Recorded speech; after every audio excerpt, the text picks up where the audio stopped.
Welcome, everyone. We're just going to give folks a minute to log on and settle in before we begin our program this evening. In the meantime, da da da da da da da. Actually, I should be doing da da da da da da da da da da da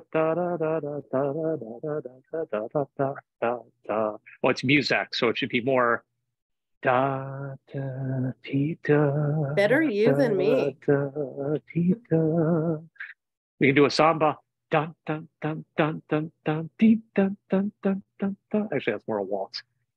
Who knew this was going to be like a multimedia kind of presentation like that? Da da da da da. Hey, yeah, you know, if we had only logged on but not seen the webinar, Dianu. If we had logged on and seen the webinar, but not held a Pesach Seder, well, that would be very inappropriate. There's no Dianu on that. I dug myself into a corner. I painted myself into a hole. Well, look, you've painted background behind you, so you're good. You're good. You're good. It goes the other way. Everything's opposites. It's very confusing. I know. There we go. We would think that 3 years into using Zoom 24/7 that we would have everything figured out, but we're still right. And you'd figure in 5,000 plus years of human civilization, we'd know how a mirror works. Okay. I think we're going to start. I know folks are joining us over Zoom, and some people are joining us over Facebook Live, and others will watch this at their leisure. I want to welcome everybody. My name is Daphne Lazar-Price, and I am the Executive Director of JOFA, the Jewish Orthodox Feminist Alliance, whose mission since 1997 is to advocate on behalf of women within the framework of Jewish law to create a vibrant and equitable Orthodox community. Welcome to our webinar titled Seeing Ourselves in the Haggadah with our special guest, Jordan B. Gorfinkel. I have to say that Pesach is probably my favorite holiday, even though there's a lot of work and prep and expense and stress. It's a holiday that over the years I have learned to keep better and in turn let it keep me. For me, it's a holiday about family and shared multi-sensory experiences through the retelling of the Haggadah, where we read it and hear it. There are foods that we point to or touch, and of course, foods that we taste and that we can't help but smell. The Jewish people are known as the people of the book, and that broadly refers to the Torah, but we also have books. And the Haggadah is one such book that lets us focus on a time when the Jewish people's story enters a new phase as we reminisce about the redemption from the bonds of slavery, stepping into freedom. Each year we read in the Haggadah, Bechol dor vador chayav adam lirot et atzmo keiluhu yatsa mitzrayim, that in every generation, each person must see themselves as though they left Egypt. And when it comes to women, Rabbi Yeshua ben Levi said, women are obligated in these 4 cups of wine at the Pesach Seder, for they too were included in that miracle. Just going to add parenthetically, the same Rabbi Yeshua ben Levi said the women are obligated in Megillah reading, for they too were included in the miracle. And he also said the women are obligated in Hanukkah candles, for they too were included in that miracle. For us at JOFA, this is especially relevant as we both advocate for the inclusion and the advancement of women, while we also work to stem the time of extremism that seeks to separate, exclude, and even erase women, images of women, as well as women's experiences from religious discourse. All of that said, I'm so excited to have renowned illustrator Jordan Gorfinkel join us for a conversation about representation, inclusion, and shared multi-generational experiences through the lens of the Haggadah. We will hear from our guest speaker tonight about his vision for using imagery and illustrations to help create a vibrant and equitable Orthodox community. A few words about our guest. Jordan B. Gorfinkel, also known as Gorf, is a veteran Batman editor working in graphic novels, film, and television, which you can find at www.gorfi.com. He created the #1 best-selling Passover Haggadah graphic novel, hold it up here, and is launching the nonprofit Jewish Graphic Novel Initiative. His studio, Avalanche Comics Entertainment, produces corporate storytelling, and he draws cartoons at Jewish Cartoon Weekly. As a musician, he pioneered professional Jewish a cappella at kolzimra.com. Gorf, which Gorf travels the world to speak and give workshops spreading the message, make Judaism your superpower. I think before I forget also that we're going to drop details if you want to order the Haggadah for your own table, which I hope that you will. We'll have that in the chat. I'm going to shift the attention over to our guests. So Jordan, welcome. We'd love to hear a little bit more about you, including how you got into graphic illustration.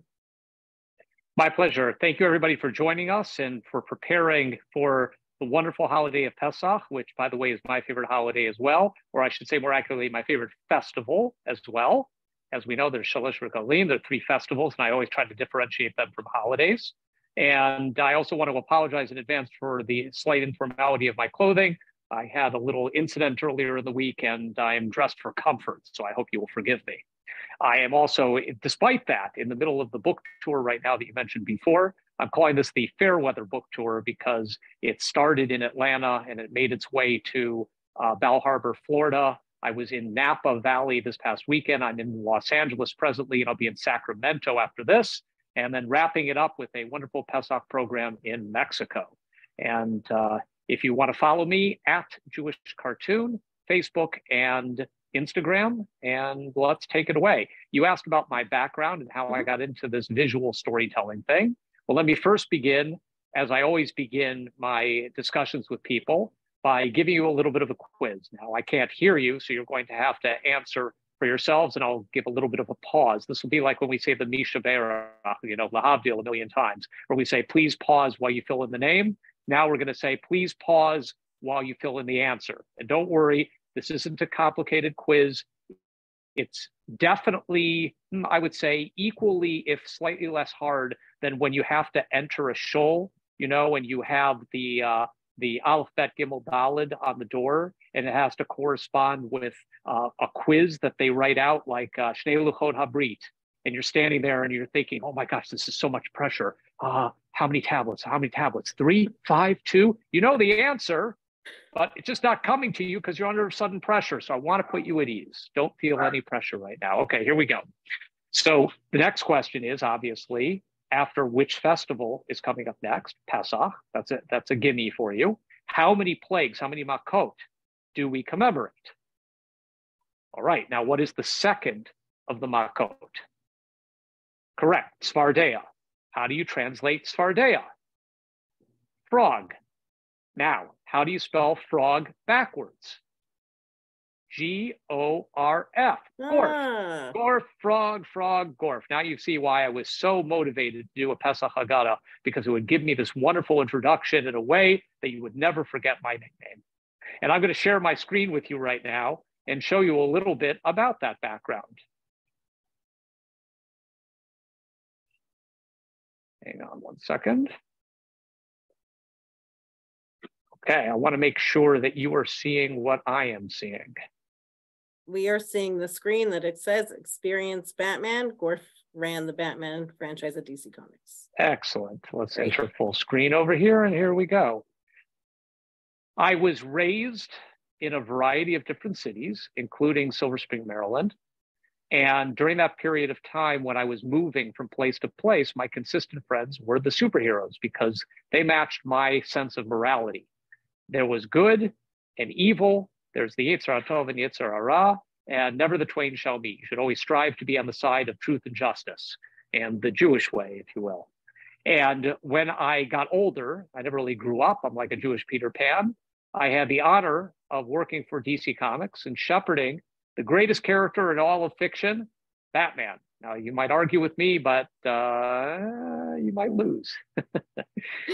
And the reason Batman was so dear to my heart is because it was, in fact, my favorite superhero when I was reading comic books that kept me company during all those moves. The superheroes were my consistent four-color friends. And in particular, Batman and Robin were really the most inspirational because Batman, like our Jewish heroes from the Imahot and Avot and so forth on forward, we struggle against our Yetzer Hara to arrive at our Yetzer HaTov. And likewise, Batman is the same way. He does not have any superpowers that are exceptional. He can't bend steel with his bare hands. He can't fly. He uses his wits and uses his ingenuity. And when necessary, he uses his physical prowess in order to fight on behalf of making the world a better place. And if that isn't a Jewish ideal, I don't know what is. And during a period of about nearly a decade, I helped to run the comic book franchise, creating over 2,000 Batman stories in print. We also worked on the toys and the rides and liaison with the movies and the video games.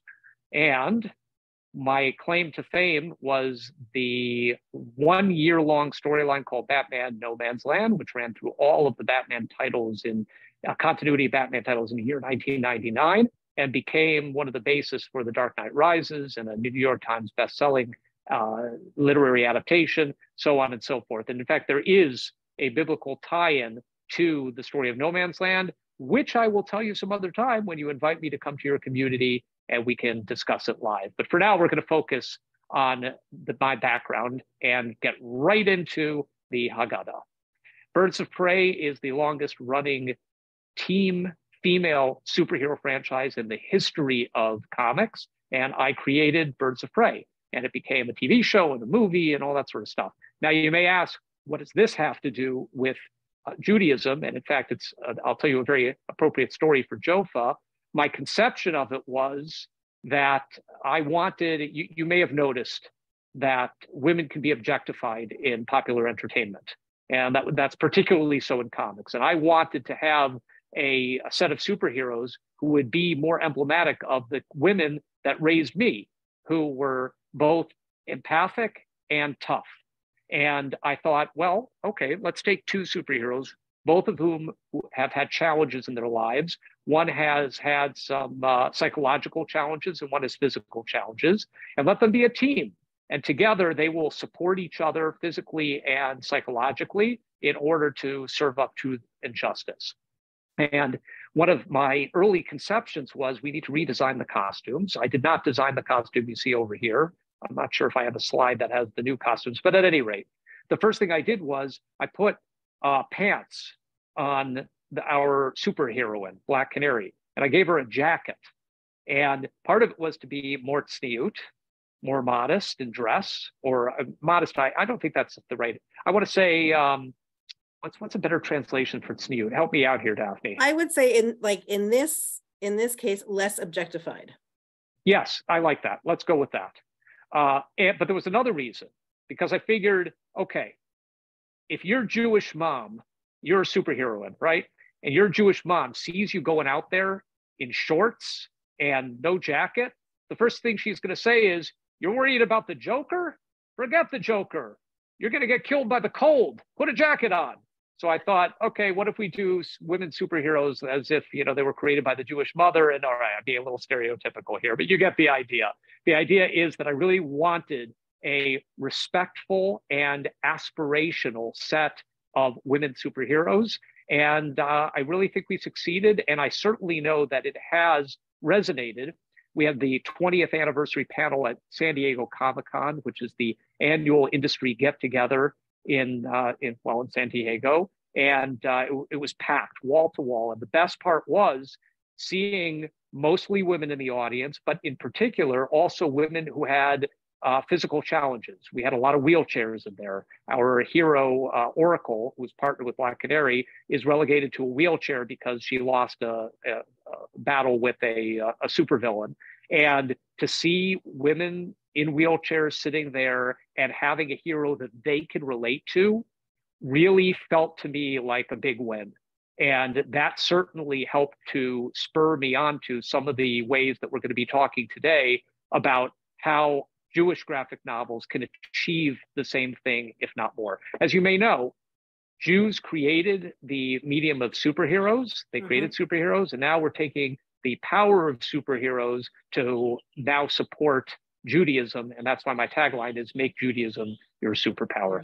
Okay. Oh, there you go. There's Black Canary. See, look at that. She's got the long pants and the jacket on over there. Wonderful. I then from DC Comics went on to do corporate work doing visual storytelling for corporations, for nonprofits, for entertainment companies, including Microsoft. You see a team of superheroes we created to promote Microsoft over here. And I do Jewish graphic novels. Here's one on David and Goliath.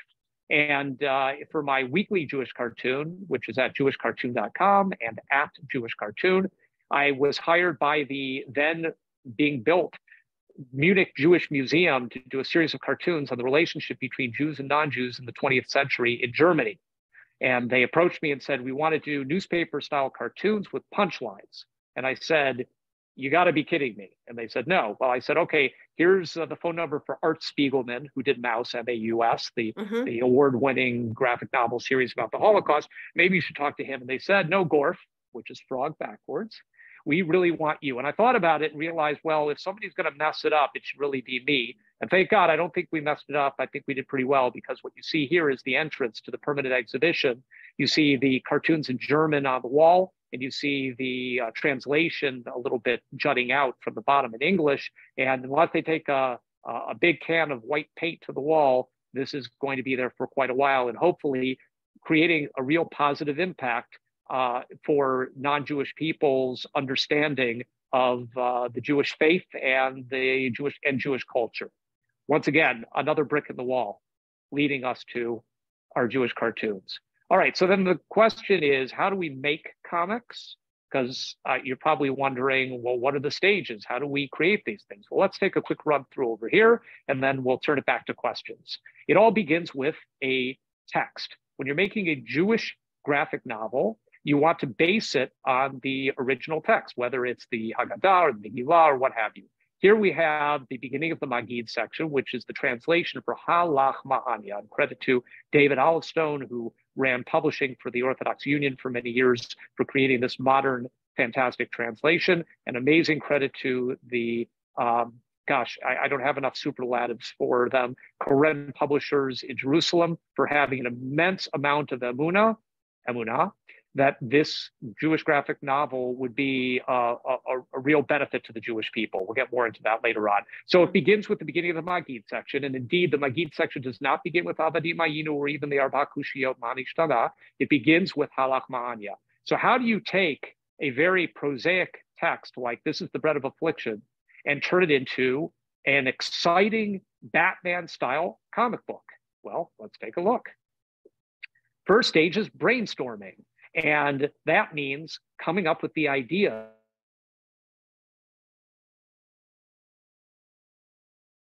that you want to on the Haggadah. Here's the Hebrew, Halach Ma'anya, and a wonderful partner on the Haggadah, and that was Israeli artist Erez Tzadok. Erez was just a few years out of Bitzalel, the #1 art academy in the entire Middle East, not just Israel, but the Middle East. And you can see here that he was doodling and beginning to figure out how he wanted the look of the characters to be and the design of the artwork and so forth. And here he got on a little bit of a digression, a very understandable digression, but you can see that he's very multifaceted. That's his dog, Joya.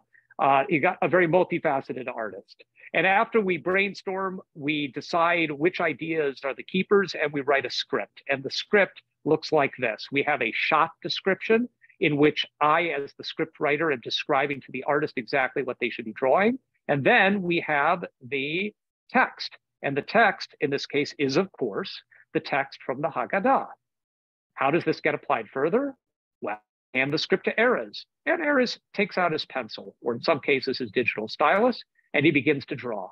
And here are the rough drawings. The very, very few people have ever seen this. This is an exclusive here for Jofa. We're a near exclusive. He takes out his pencil and he begins to render the first layouts of the drawing. And we go back and forth and decide what we're going to keep. And then we get to the inking. The inking is when we render the pencils permanent with permanent ink, or in the case of digital, we go over in black and take a look.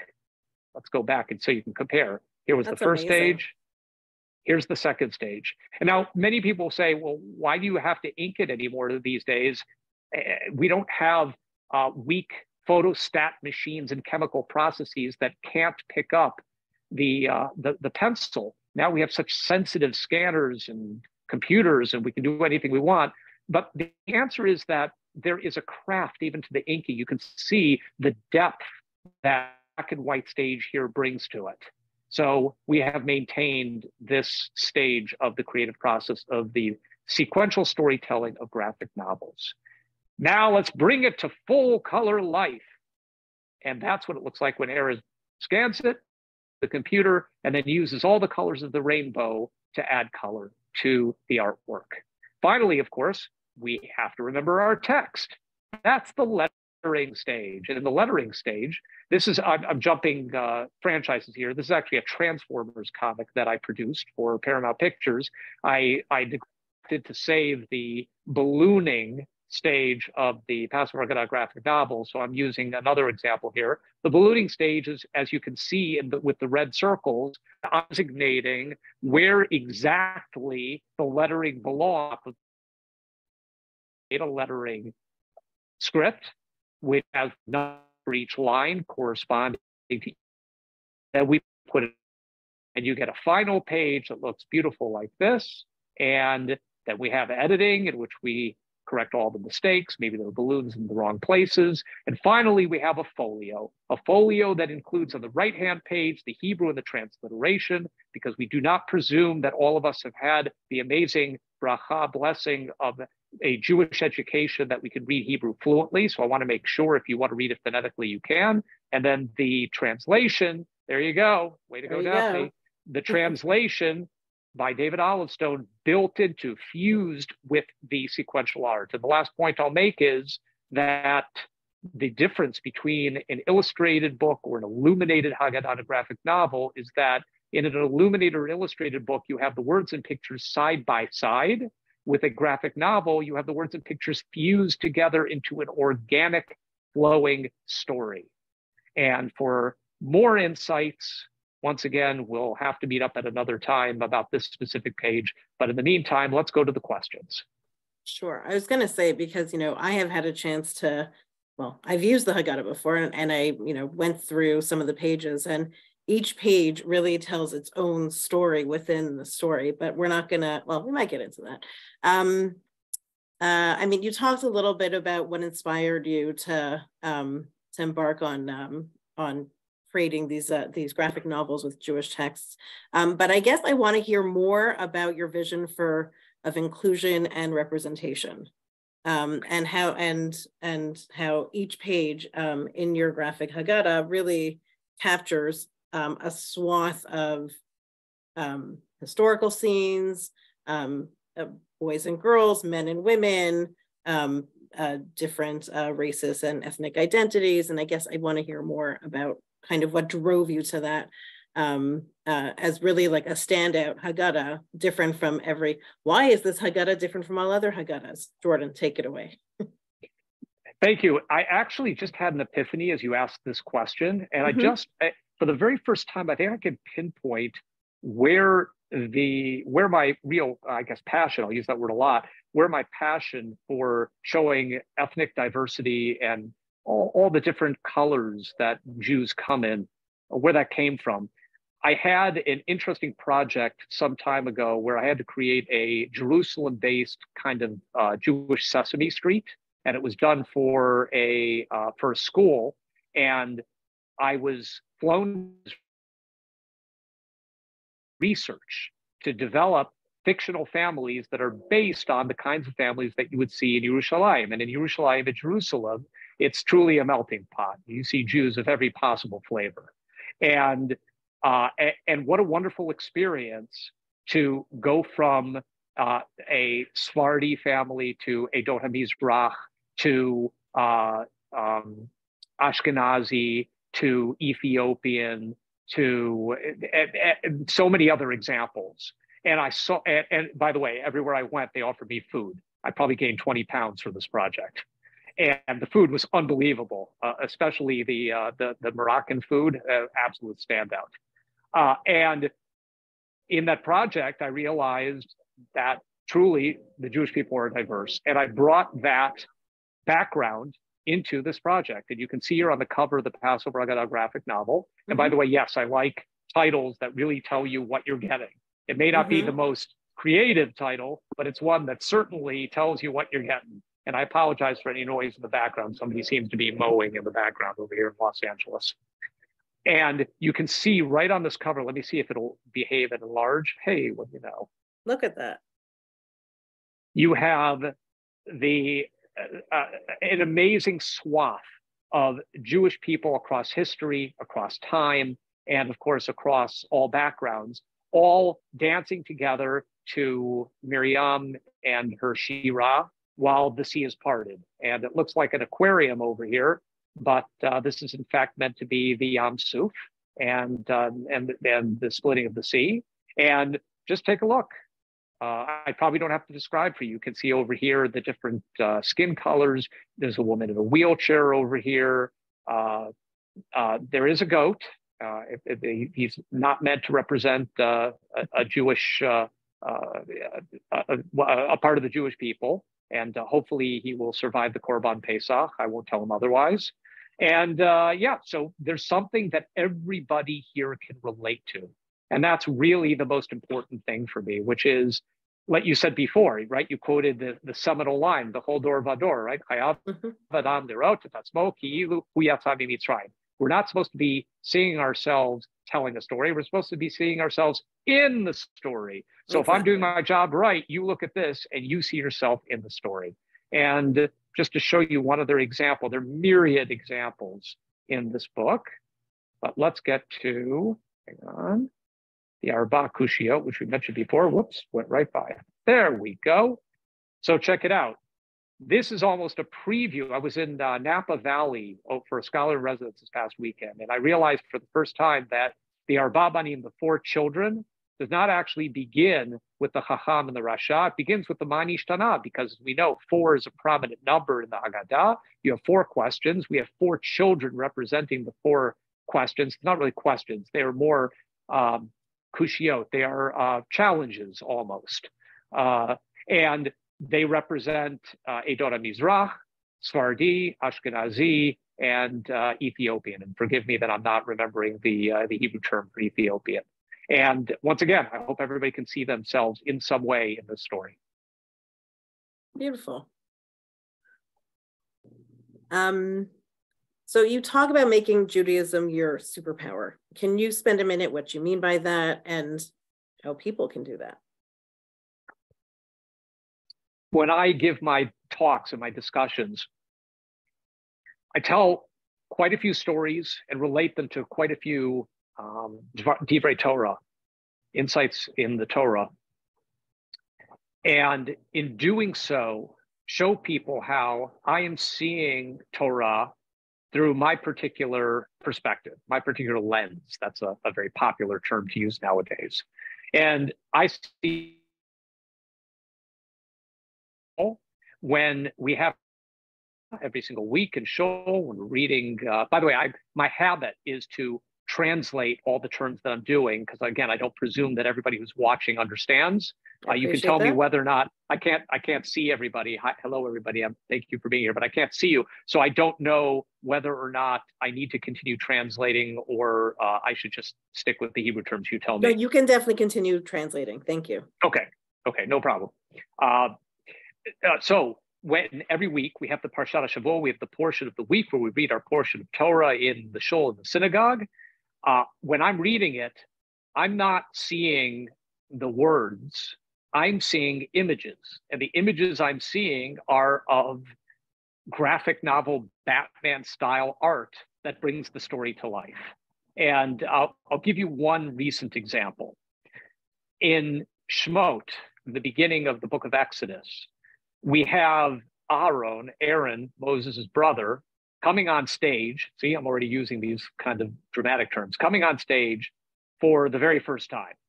And this is happening right about the time when Moses has just experienced the burning bush.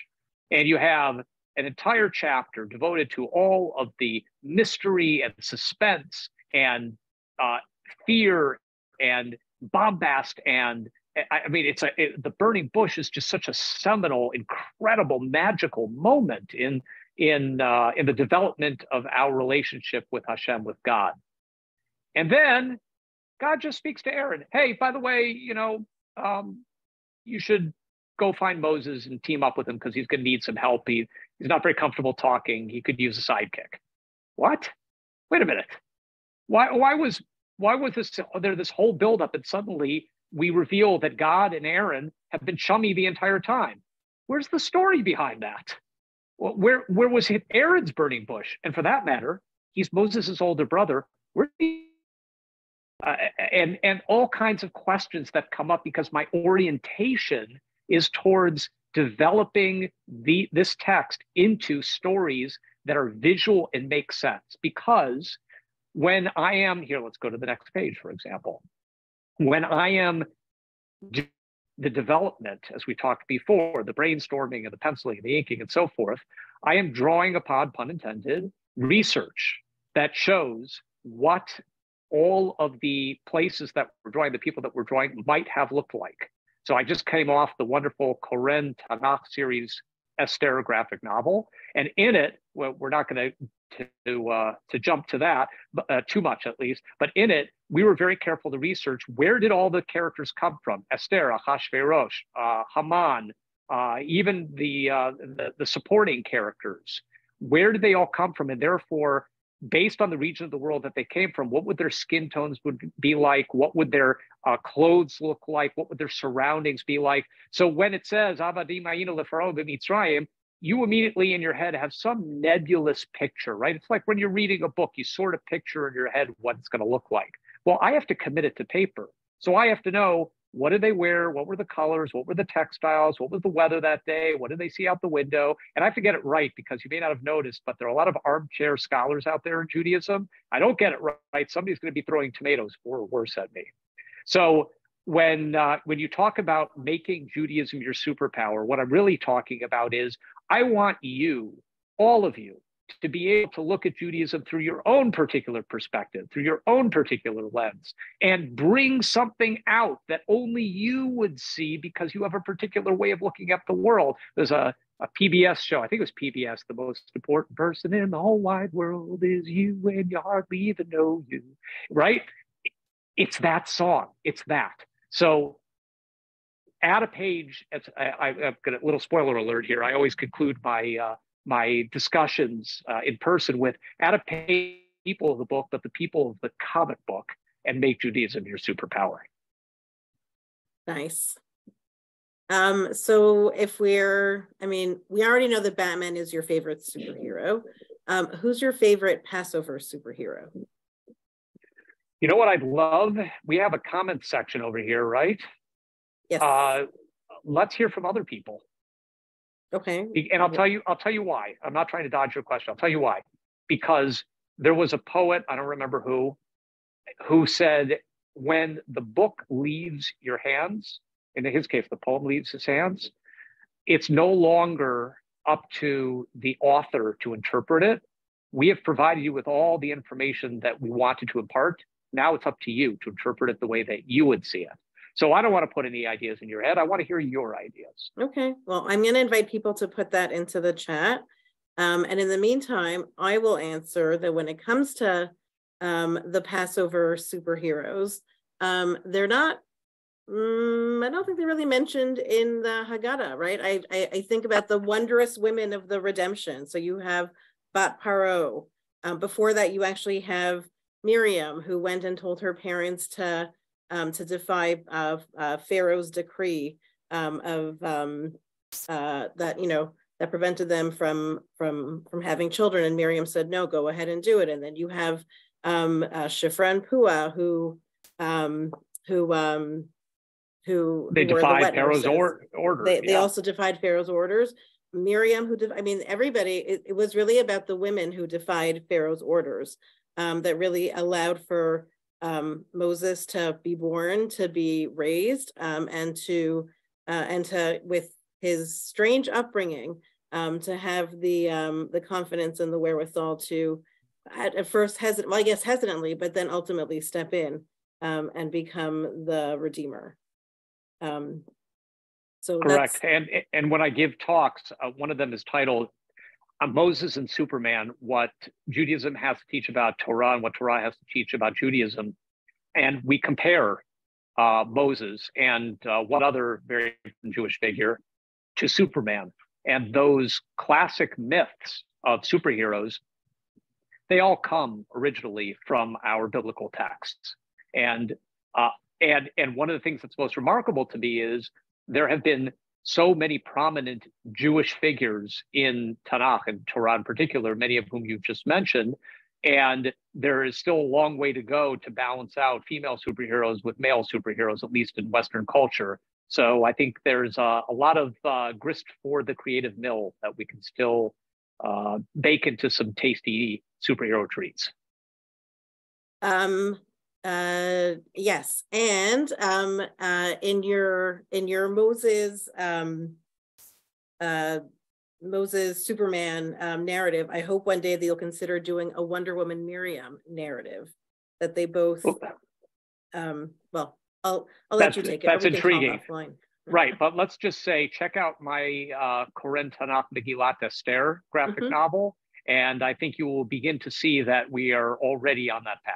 Yep, I would, but I used it for Purim in Israel, and then I gave it to a cousin who wanted to read it and loved it so much, and I said that I would buy myself a new one for next year. So that's great. Good. Well, I'm glad to hear that. Yeah, I'll tell you, one of the most moving things about this experience of making Jewish graphic novels, and I didn't even anticipate this. It's, it goes back to the poet who said, when it's out of your hands, you just let it go and see what happens. Because we have these folios, because we have the traditional Hebrew on one side and we have the English graphic novel page on the other side, I see parents and children sitting together, and many times they will argue over who gets to sit on the graphic novel side. But for the sake of this story, I'm going to say that the parents are sitting on the Hebrew side and they're steiging the Megillah or the Haggadah or whatever we're doing that's coming up next. And the kids are on the other side reading the graphic novel version and completely immersed in it. And one of the things I heard about Megillat Esther, which I love so much, is that kids were complaining that the Baal Koreh, the person who is reading the Megillah out loud, because the mitzvah is to hear the Megillah, but to follow along in the language that you understand. And the language of comics is the language that kids understand. So they were complaining that the person who was chanting it was going too fast because they couldn't read the graphic novel pages as quickly as it was being chanted. It's the first time in history, correct me if I'm wrong, the kids have ever complained that the Megillah reading was too fast. I love it. Amazing. I have a question in the chat, which I'll get to in a second. I just want to acknowledge it. I think I want to follow up and ask, since we're in this, what are your favorite illustrations in the Haggadah? And I guess more broadly, how has your work been, to build on your last comments about the parent-child sitting together, what are the ways that your work has been received? I think we've touched on that a little bit already. What are the ways the work has been received? But I will tell you this more broadly. There are a lot of people out there, I talk quite a bit about this, and I also give a Jewish cartoon workshop in which I get families, students, people of all ages actually making cartoons like professionals. And don't worry, you don't need to know how to draw. If you can do a stick figure, and everybody can write words on a page, then you can do this. And when I have that experience, excuse me, I see immediately that there are people who think in very different ways. So when they engage with learning or when they consume some kind of scholarship, there are some people who do it by rote, but then there are other people who do it visually. They're what I call visual learners. And I was raised on the traditional style of learning by rote, and I struggled with it. And I was always doodling in the margins on my desk and all kinds of places I shouldn't have. And it could have been perceived as I was not paying attention, that I was being disobedient. Fortunately, I had teachers who recognized that this was the way that I oriented. And we spoke about this a little bit before. I gave an example of this before of how I see things, how I see the Torah as a big comic book. And they encouraged the result. I am now able to bring it full circle. You mentioned in your introduction that I'm trying to create I am creating a Jewish graphic novel initiative, which is a nonprofit to create material like this. And it's for everybody, but in particular, in my heart, it's for all the visual learners who need a visual orientation towards learning. And it's not only to create this material, but also hopefully to mentor the next generation who approach me all the time and say, Gorf, we'd love to be able to do Gorf, which is what backwards? Frog backwards, that's right. Frog. Thank you. We would like to be able to do what you do and do visual, do Jewish ideas, themes, texts, etc. So they have the raw material, and I would love to be able to pass on to them my knowledge and my craft and my perspective, so that they can then build it out exponentially. So to answer your question directly, I think that this is extraordinarily impactful to that particular group of visual learners, but by and large, it's also too, because who doesn't enjoy a great visual story told well? Oh, for sure. For sure. So just to follow up then, right. So that I apologize for cutting you off. So I don't ignore your question regarding my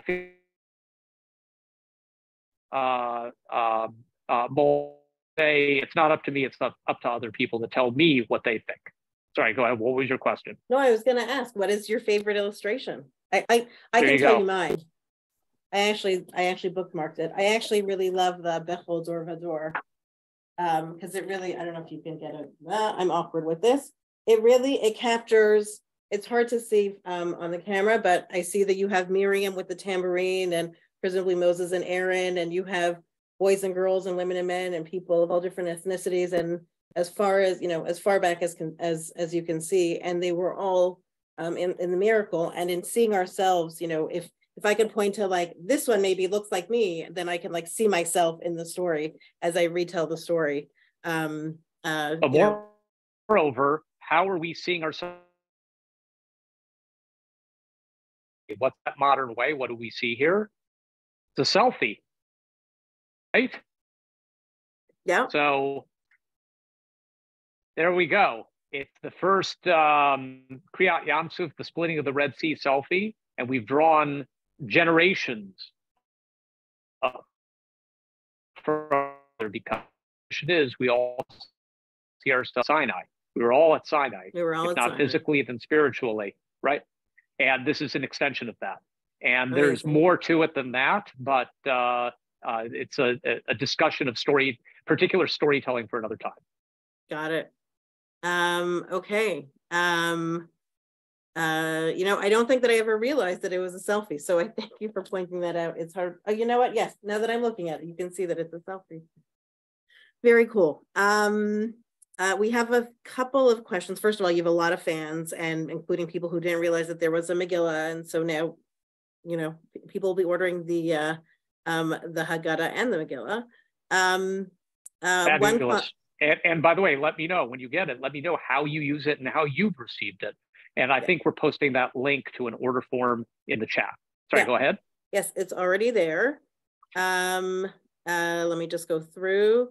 So one is a comment about, praising you for diversity and inclusion in the graphic Haggadah, and noting that Rabbi Sharon Shalom said that Ethiopians and Yemenites had actually observed Pesach differently than Rabbinic Judaism because of, the split of when it happened. And I'm wondering if you had any experience in, as you were doing your research and whatever other projects of ways to lift up, the non-Ashkenormative traditions.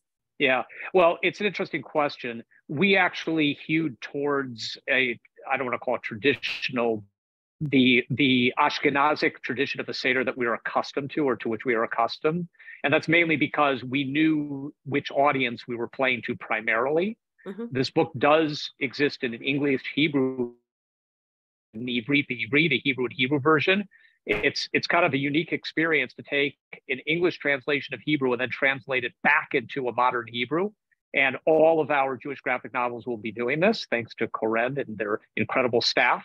And I apologize, I lost the thread of what we were talking about here. We were talking about like the Yemenite and the Ethiopian experience. Oh, right. So it's fascinating to see people who have different ways of doing the Seder. It's not featured so much in here, if at all, mainly because it would have been confusing. And the reason why it would have been confusing is because I have a friend named Sean Altman, who is also my music partner in Simcha and Gorfinkel. And for those of you who don't know, I have a music background as well. I was a Jewish a cappella. You know, those people who walk around simchas, Jewish events and celebrations and sing with you in harmony. And depending on your orientation, you can thank me. And Sean is a secular Jew. He has one of the most avowed, passionate Jewish souls of anybody that you will ever meet. But he is not somebody who will ever become religiously observant. He has become knowledgeable over the years because that's something that Jewish graphic novels and Jewish music can do, using modern entertainment media in order to educate and illuminate and inspire people. But anyway, he said to me when he knew I was creating this book, oh, perfect, the very next page. I lead my Seder every year, and anxious about it because I don't know what to do. And as the head of my house, people are looking at me as if I should be the expert. So can you create a set of guide help me walk me through what I should be doing? So one of the things that I created was the goat lieb family. These are goat characters, a family of goats who are anthropomorphized goats, so that you can tell immediately from the art style and the fact that they're not human that this is a separate visual presentation from the graphic novel pages. That's one of my responsibilities as a creator and an editor. You never want to confuse people. You want to provide them with all the information, either overtly or intuitively, that they need in order to be able to follow along. So every time you see the goat leaves pop up, they are showing you visually, step by step, what you should be doing.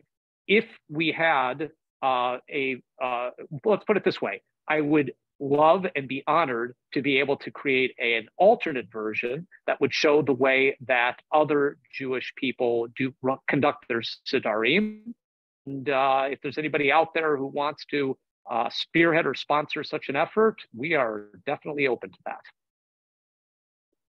Okay, that's an open call. I'm glad you answered that question about the goats, because that was a question in the chat. But there is a second question in the chat that I have that I'm wondering also, and that is, are you thinking? First of all, just by way of background, I'm just going to do this. Tamara Davis, who lives in Boston, wanted to just say hello, and that her cousin Jonathan Teitelbaum sends his best regards also. And hi, she wants to let JT. you. And she wants to let you know that she bought your Haggadah when it first came out because she thought that her stepdaughter would love it, and because they're very into graphic novels, and it's just very engaging at the Seder. So that's a win. Phenomenal. And I would say also by extension, let me know what you think we should be doing next. We're planning on expanding by leaps and bounds, and I would love to know what books you would appreciate. So I would appreciate a book of Ruth. And Tamara is asking as a follow-up, are you thinking of a new project to do, like to engage kids around maybe Rosh Hashanah or something that's not necessarily like a specific hero-centric? Yeah, that's something that I've dreamed of doing, because I think Yamim Noraim, the high holidays, would definitely benefit from having a treatment like this. Excuse me. And there's a lot swirling around right now, but I'll tell you, the next major thing that I'm going to be embarking on is a survey of Tanakh. I'm partnered with Koren, and we are taking their impeccable gold standard Hebrew text, calligraphy text, and or typeface text and translation, much of which was done by the late great Rabbi Jonathan Sachs. And we are going to be adapting that into a Tanakh graphic novel series. That's why the title of the Megillah is the Koren Tanakh graphic novel : Esther. And which books we're going to be doing next is still an open question. The paint is still fresh, still drying on the contract, and we're figuring it out. But I'd love to hear from you what you think. Amazing. So you have votes for High Holidays. You have votes for Megillat Ruth, and I'm glad that Esther already exists. That's amazing. Yeah, and I have ideas about Megillat Ruth already. I have you heard it here first, folks. I want to do it as Gone with the Wind. I want it to be sweeping and epic and have wide open vistas. And I want you to feel the smallness of Ruth within the intimidating canvas of the world at that time, and how over time you will see the visuals begin to reverse themselves, where Ruth will become bigger and bigger and bigger until she's more prominent, and the background will become less emphasized, to be smaller and smaller and smaller, to show the growth of this character and her incredible importance at a pivotal time in Jewish history. I love the visual. That's amazing. And this is, you know, that's when I read it, this is what I think about. And I want to give a shout out also to Dr. Jeffrey Lautman, who gave a wonderful shiur on Megillat Ruth, in which we parsed every pasuk. This was after the Hashkama minyan. I apologize for the noise in the background. This was after the Hashkama minyan that I daven at Young Israel fairly regularly. And he has an amazing parshanut style that is very much derived or inspired by Nechama Leibovitz of blessed memory. And it just showed me a whole different side to the entire world, that if I could do any kind of justice to that learning in graphic novel form and bring out the various different interpretations and chidushim through the graphic novel process, then I would just be thrilled. Amazing. And we would be thrilled to have it. It always makes it like a richer experience. And with the high holidays, it's I'm sorry, I cut you off. Go ahead. No, go ahead. With the high holidays, you have a different challenge. You have a challenge that's very much like the Passover Haggadah, which is the Haggadah is not a narrative. It's not a story. You know, our presumption is always, it's the story of the Exodus. No, it's not. It's got pieces of it in there, but really it's a sprawling collection of knowledge that's done in a very terse Talmudic style. How do you turn that into a graphic novel like Batman that has a beginning, middle, and an end? Well, when you read the Passover Haggadah graphic novel, you'll get a feel for how we did it. So that question is magnified when you do something like a prayer book. How do you pull that off? And especially some of that text can be a little bit on the rough side. It's, smite your enemies and all that. How do you do it? I don't have an easy answer for you right now, but I can tell you that I relish the challenge. Yeah. And I'm also seeing a request for the idea of a graphic novel mahzor. That would really expand the or grab people's attention. 1,028 pages of it. Woo! but it'll be the first time, once again, that people will still be in their seats on Yom Kippur after the fast is over because they haven't finished reading it yet. Because they haven't finished reading it, exactly. Yeah, I'm giving myself way too much credit. I don't think there's anybody really who's going to do that. But anyway. I don't know.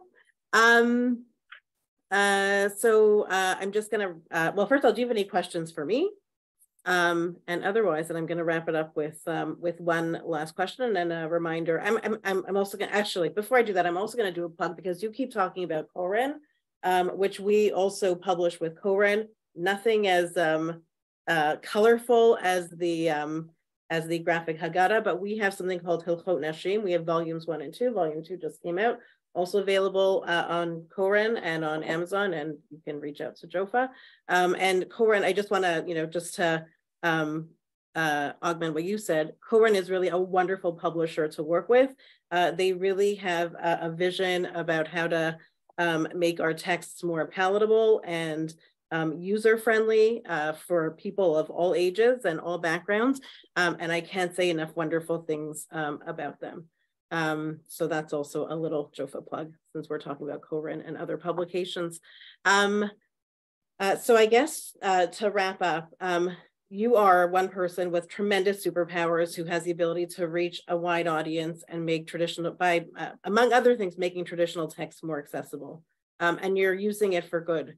What are ways that you would advise us and others to use our superpowers, or how would we even know how to tap into our superpowers to help improve our communities?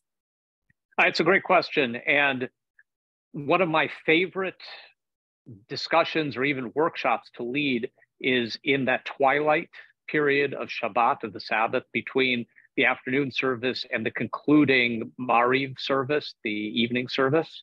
in which I take one line, one pasuk from the Torah, and I invite everybody to share their perspective on it.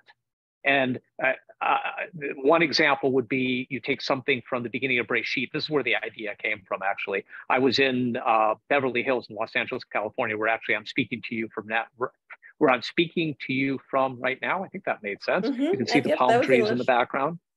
Palm trees, Pacific Ocean, you see that? And no. After we see something even better, right? My logo. We see your logo. After one of my talks, somebody came up to me and said, you know, when I look at the pasuk where it talks about tohu vavohu, that the world was, or the universe, in its most nascent stage was chaos and unformed. What I see in it is physics. And he was an astrophysicist, and he started to go into how he views that as a template for all of the math and science that he does in his profession. Excuse me.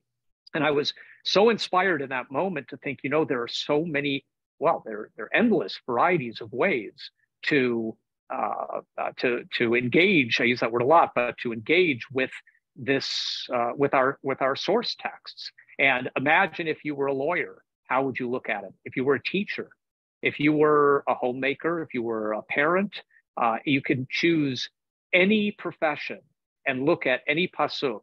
And if you really ask people, can you please bring this to life for me? Show me how you picture this. They are going to do it from their particular perspective. And I love being in a room where I can point to people and say, what do you do for a living? You know, social worker, great. So how do you see this? And they'll talk about, well, yesterday I helped somebody because they were having a challenge with their parents or their students or something, and I helped to guide them to find a better solution. And then compare that to the pasuk and let it bring out how they have an empathic viewpoint, and therefore they are looking at the Torah through empathy. And a lawyer may look at it through a more legal doctrine. And a scientist looks at it through math and numbers and physics and on and on and on. So all I'm saying here is when you have the opportunity to talk with people about Judaism, about Yiddishkeit, share with them, share with us how you see things, because that is the way that you make Judaism your superpower. And in turn, add a page to the people, not just of the book, but of the comic book.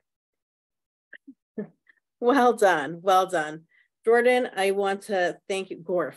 I feel like now we're friends and I can call you Gorf, which is frog backwards. Please. I got it.